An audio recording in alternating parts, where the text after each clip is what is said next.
This week on the Four Rivers Ag Report, we save you the gas and the bugs on your windshield by seeing what's going on in your neighbor's field in our first monthly area crop survey. That and more next on the Four Rivers Ag Report.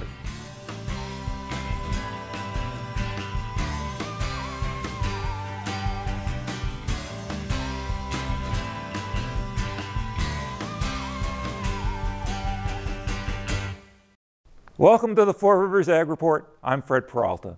Well, we're packed today. It seems that whenever I get to talking to farmers, time gets away from me. So let's get to it right away. This week begins our monthly area crop survey, and we'll get to that in a minute. But first, Cameron Craig looks at the question that came up with every farmer I talked to this week.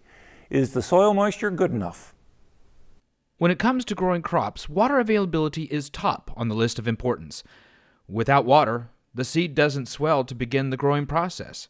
If we go one step more in the chain of interactions, without water, beef, pork, or chicken doesn't make it to the dinner plate. We can all agree that water is very important. However, what concerns farmers is the amount of water. Soil moisture must remain consistent during the growing process. A periodic rainfall, when the rain rate is low, helps maintain soil moisture at a particular level that allows the crop to grow without limitations. However, several atmospheric properties can stump crop growth in the spring. The lack of regular rainfall can reduce soil moisture available to crops, but an increase in daily wind speed can increase the evaporation rate of the moisture from the soil. Cloudless skies can also increase evaporation rates as the sunshine bakes the soil. If these situations continue without rainfall, a problem worsens to the point where the seed or the sprout is limited in growth. Too much rainfall can exacerbate the situation to the point that the soil is saturated. At this point, seeds drown. During the summer, as crops become more mature, soil moisture can still be influenced by several similar situations. A lack of rainfall is an obvious situation, but the crop plant can continue to dry out the soil due to transpiration. As the wind blows across the foliage, the moisture from the stomata on the leaf evaporates, and like a domino effect, the moisture is pulled up from the root to replace what was evaporated. Higher wind speeds can dry out the soil in a very short time from this process. Harsh sunlight further reduces soil moisture in the same way. Low soil moisture, windy conditions, and a baking sun cause daytime temperatures to increase. That further increases the evaporation rate of the moisture in the soil. If a nice, slow falling rain doesn't arrive soon, a drought sets in. On a much smaller scale, the track of storm systems, the position of the jet stream, and the placement of the high-pressure cell can influence the amount of precipitation this region receives. Particular storm tracks vary in the relative amount of precipitation. The Alberta Clipper is furthest away from the Gulf of Mexico and has the lowest amount of precipitation. The Colorado Low is closer and provides a moderate amount of precipitation. The Inside Leader provides the highest amount of moisture due to its proximity to the Gulf of Mexico. However, any of these storm tracks can produce an adequate amount of precipitation with the help of a high-pressure cell that positions itself over the southeastern United States. Winds flow outwardly in a clockwise fashion from a high-pressure cell. If the high pressure is situated over the southeast and an Alberta Clipper is tracking east, the high-pressure cell will help to pump moisture from the Gulf into the storm system, allowing for ample amounts of precipitation to fall. The speed of a storm system is also important for soil moisture. If a storm system moves quickly, then less precipitation falls. On the other hand, a very slow or stationary system could create a flooding situation that causes the soil to become too saturated. Soil moisture is influenced by situations on the local scale as well as the small scale. It is a game that we play and have played with Mother Nature ever since agriculture became a way of life nearly 8,000 years ago. All we have to do is to hope for more years of adequate soil moisture that is near normal than to have more years of above normal or below normal precipitation.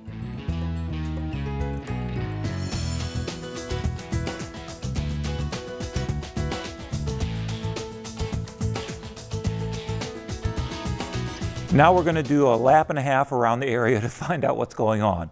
We'll start in Shelby County. We're talking to Tim Lenz. He farms in the southeast corner of the county near Strasburg. And Tim, how was your spring? Well, actually, very good. I keep waiting for the other shoe to drop because we are ahead of schedule. Yes. And as long as we don't get another frost or freeze, we'll be off to a good start here. So did you have you started already planting or just field work? No, planting. Corn is pretty much all planted. I have just one field that actually I felt was getting too dry, and it was corn on corn. So I kind of just waited on it. So if it dries up here again, we'll get that finished up, and then I probably hold off on beans a little bit before I start planting those. So you're what you figure 80-90% done planting your corn? Yeah, exactly. Okay. Yeah, exactly. I'm probably 95% down, and actually in the area, probably that 80 to 90 range. Okay, so most of your neighbors are already done too. Or on track. Yeah, exactly. At least some of them still have some left, but we're probably 80 to 90 in the area. How is the soil moisture for your land typically? Good. We don't dry out. We're lighter soils than the Mattoon Charleston area, but good. It was working great. That's why you hated not to plant it, even though it was in March. But the ground was working so well. And we actually had gotten a few showers along, so I know further north people didn't have moisture, but we'd actually gotten a couple tenths or 3 tenths a couple times to kind of replenish at least the topsoil a little bit. Well, that's excellent. So what are you about? You mostly corn? Probably 60% corn, 40% beans. Okay. Okay. Yeah. So when did you start planting?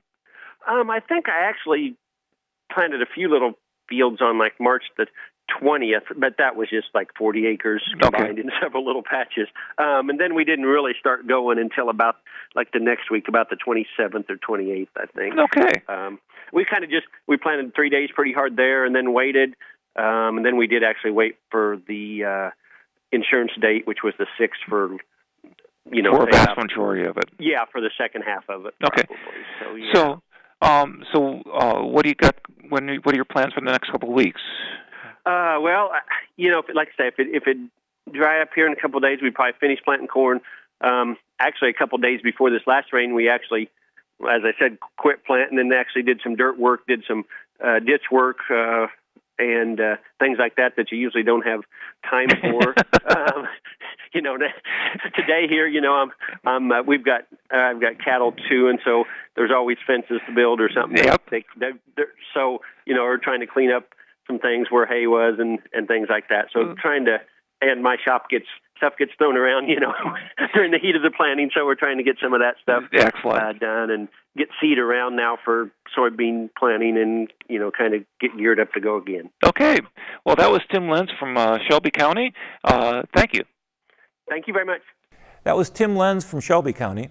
Jumping 20 or so miles to the northeast, we have Bill Uphoff, who farms in Coles County near Mattoon. So, Bill, when did you get started? Well, we started out there in March with just the ideal start. The ground's drier than typically has been in March and enabled us to do a lot of projects that probably been put off for 5 or 6 years. Yeah. The downpours and the floods and all that. So we started, I'm going to say, pretty active the middle of March with bulldozing and drainage work and field tiling and so on. And then finally felt like we were kind of caught up and the ground getting nothing but drier, and thought, well, we ought to maybe think about planting. So March 31st was the first day we actually went to the field to plant. Mm-hmm. How was the soil moisture at that time? It was dry, especially for this time of year. We were struggling, in fact, to find enough moisture to feel comfortable in planting the seed in. But we again, being a different year this year than what we're accustomed to, we deepened the planters, probably planting 2 1/4 to 2.5 inches deep, even in places, to find moisture. Okay. And then I believe it was the 6th of April, we had a 2-inch rain up the north end of the county, which we didn't have here at home, and felt, that was just a blessing there to get that, and that's where we felt we were the driest. Then the following Monday after Easter, went back to planting more, and by that time we had dried out here again. Okay. So planting in the dust, they say, though, your bins will bust. So we were still feeling pretty confident, and the soil temperature had cooled off considerably from where we were March 31st, but felt comfortable enough going ahead and keep planting because we didn't want to be stuck again like we've been in the middle trying to plant in June again. So what percentage of your corn do you think you have in? Right now we have 75% of the corn for us planted. Okay, and that last 25%, is that just difficult ground, or is that? It's ground that, yeah, we just typically try to do one time. And, I understand. Yeah, it's a little ornery and a little crooked, and yeah, we typically try to get it to where we're satisfied we won't have a chance of replanting. Okay, and of the corn that you've planted, any activity? You seeing anything? Yeah, we've got some spiking through. It's from. No, I'd say our earliest corn there is going to have 2 to 3 leaves on it. Okay. And then some that was planted then that following week, the first week of April, it's just now spiking through. Okay. And any frost damage? Not to speak of. Okay. We do have some in the area, but the corn that was still underground during that cold snap seems to be coming through. It's just in a slower pace, obviously. Okay. So what do you have planned for the next couple of weeks? We would like to finish corn. Now that we're approaching actually the ideal, if there is such a thing, an ideal time frame to plant corn, which is the week of the 23rd, we're sure hopeful to be planting corn that week. We've had here in our area anywhere from 2 to 3 inches of rain. So obviously now we're not doing anything in the field. We're just, kind of gathering up, regrouping, working on equipment and that sort of thing. So yeah, we're still, even if it doesn't rain anymore, that is a good possibility to finish up next week. Okay. Corn planting. Well, thank you, Bill. Bill will be back with us in a month, and we'll find out how you're doing since then, okay? You bet. Okay. Yeah. Thank you. Bet. Have a good day. Thanks, Bill. From Coles to Champaign County now. As a matter of fact, on the banks of the Kaskaskia River, it's Bob Stahan, who's been farming the family farm for more than a few years. Bob, you've seen a couple of springs go by. How did this one treat you? Well, Fred, it's been dry. Okay. And there's been some extreme patterns that kind of relate to a drought cycle that we've been aware of and have been trying to deal with. So consequently, we've been somewhat cautious with what we've done to try to make sure that we've done it to the best of our ability so we could minimize mistakes.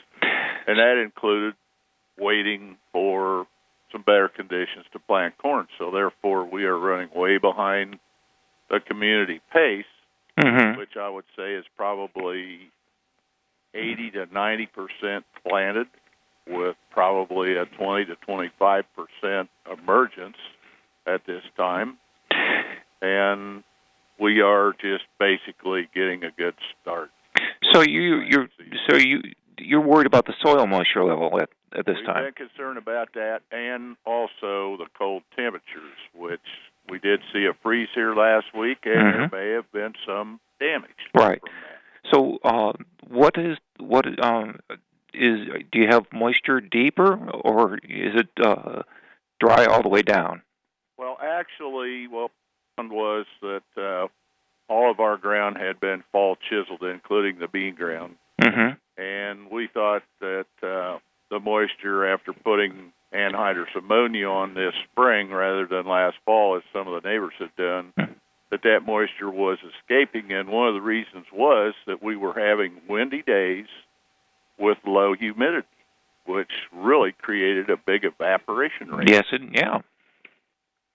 So, you haven't started your corn yet, right? Well, actually, we have. We have planted about 10% of our. Okay, 10%. We are white corn growers, so therefore we're running a little bit behind some of the neighbors' pace, so that we don't have the issue with cross pollination. Now, did you get the rain that came through hit some of the areas?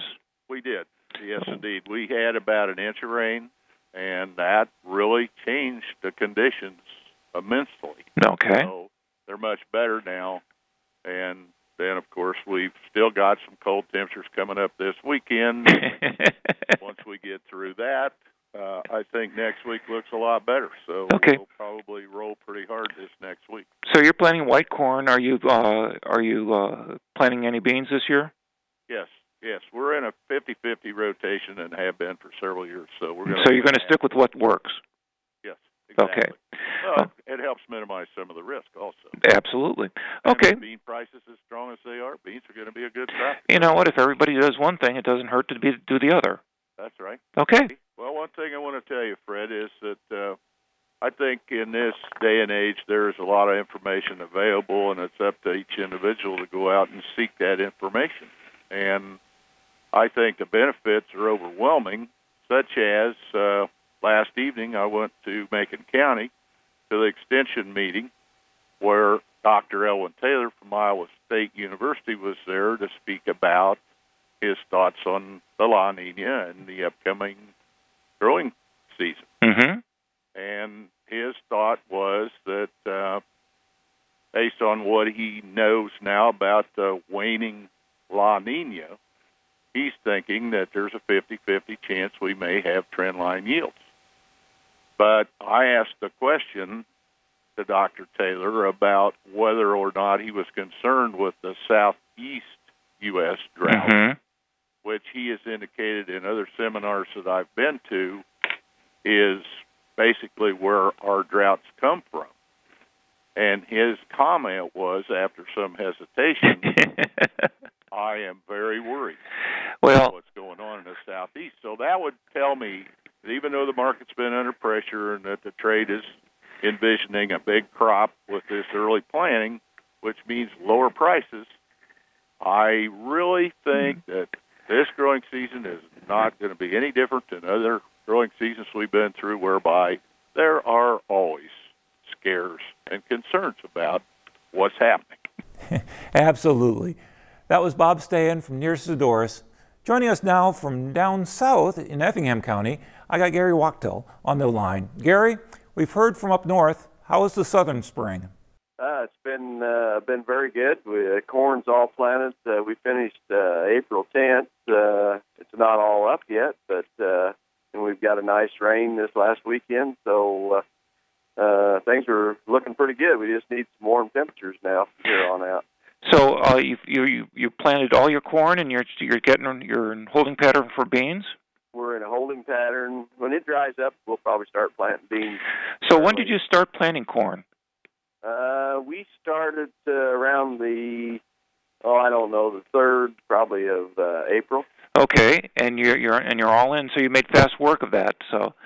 Yeah, we had excellent weather and dry conditions for 10 days there. So it's great spring for that. Okay, how is soil moisture in your area? Well, we were very dry right in this western part of Effingham County. At least the north side of Effingham County was very dry, and but we've got adequate. We had an inch and a half over the weekend, so you're in excellent shape. You're sitting pretty. Yes. Okay, so so you said only a little bit of emergence. Anything? We're probably 60% emergence. Okay. A lot of it's just spearing the ground right now. So the last we planted, it's been cool since we planted it. So I'm guessing that it's just barely sprouted. Yeah. So what are you planning to do in the next couple of weeks? As soon as we're gearing up to plant soybeans. Okay. And as soon as it dries up, we'll probably try to put all the soybeans in. So you may be entirely planted before the end of April. Well, it could happen that way. Could happen that way. Okay. Yeah, if it stays dry, but I think there's rain in the forecast again for Thursday, Friday, so we'll see how that goes. Okay. Thank you very much. That was Gary Wachtel from Effingham County. Over in Edgar County, I got Cam Brown. And Cam, you're taking a bit of a different approach, aren't you? Well, I haven't started planting yet. It was we had a very nice period in March. Of course, it got really warm, and the soils worked great. And then it's turned colder, and I wasn't ready to risk seed yet.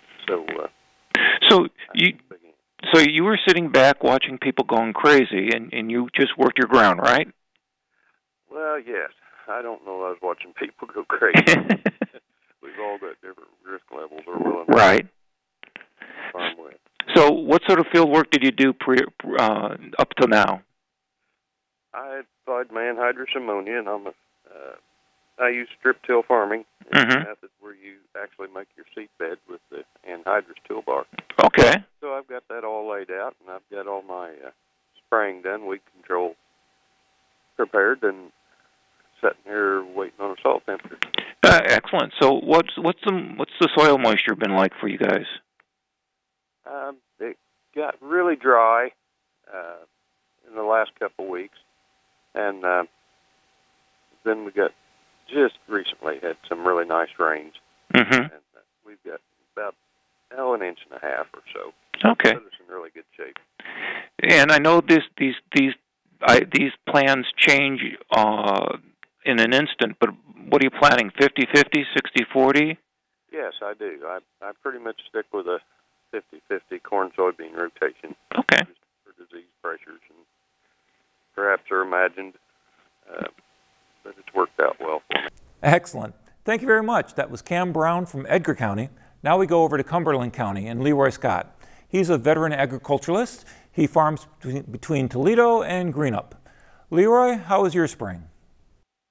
Well, we had an awesome spring this year. It got warm back in March, and the ground got dry, and we started planting the 7th of April, which is really early for Cumberland County, and got almost all of our corn in, and it went in just really good conditions. So you're almost done with planting all your corn? Do you have any trouble fields? Well, we don't think so yet. Everything looks okay, but it hasn't come up yet, so you never know till it's all up. But we've had the rains, and now we're sitting, waiting on it to come up. And so you got the rains just in time. Was the soil moisture a problem before then? Not really. It would have been nice if the rain would have waited a week. That way the corn would have had a better chance to get germinated and get started up before it rained. But wait, fact in, it's going to be all right. Okay. So you said the ground worked so well this year. Did you feel like you got enough moisture over the winter time? Well, we was short of moisture all winter, but come time to plant, or time to till the soil, it was just about right. It worked really nice, and we was able to put the crop in really nice shape.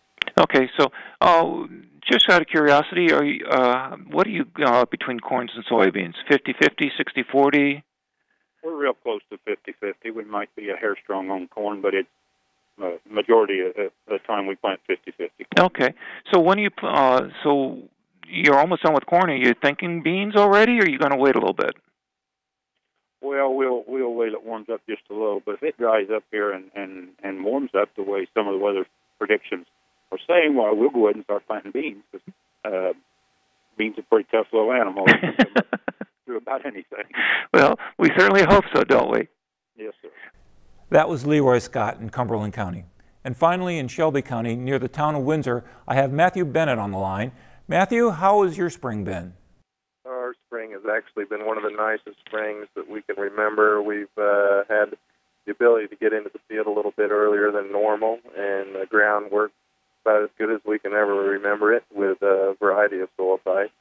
And so we were able to plant all of our corn before the rain here in the last week or so. So we finished planting corn on April the 9th, actually. Haven't planted any beans yet.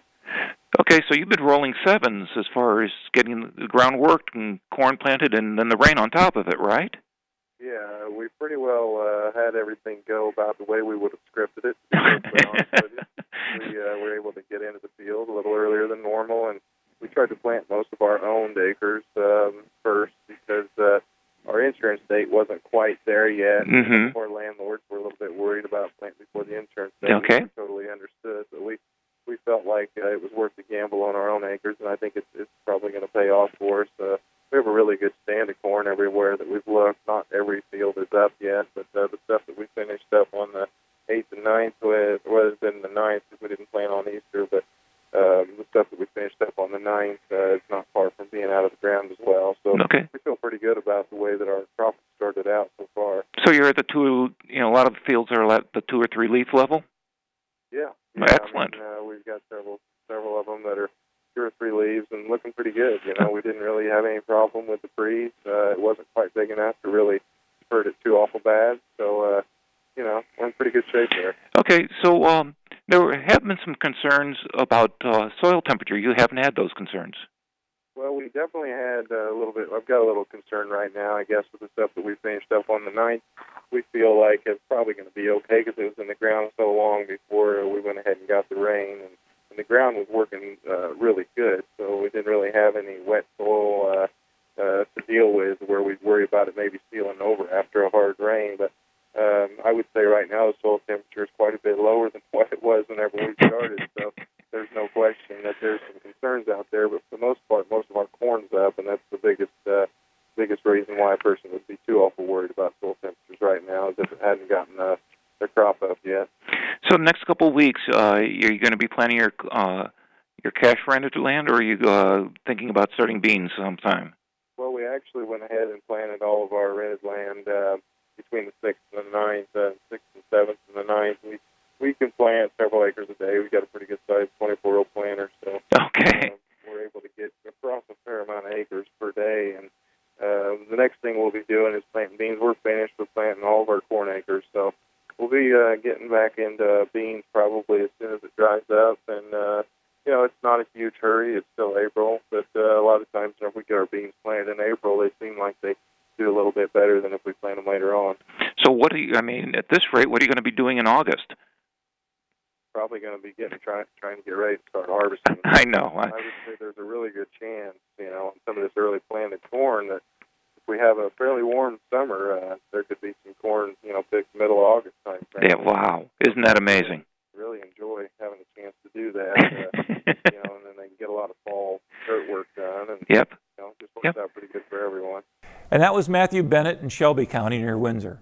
I'd like to take this moment to thank all the great guys who took time out of their days to give us a picture of what's happening around here.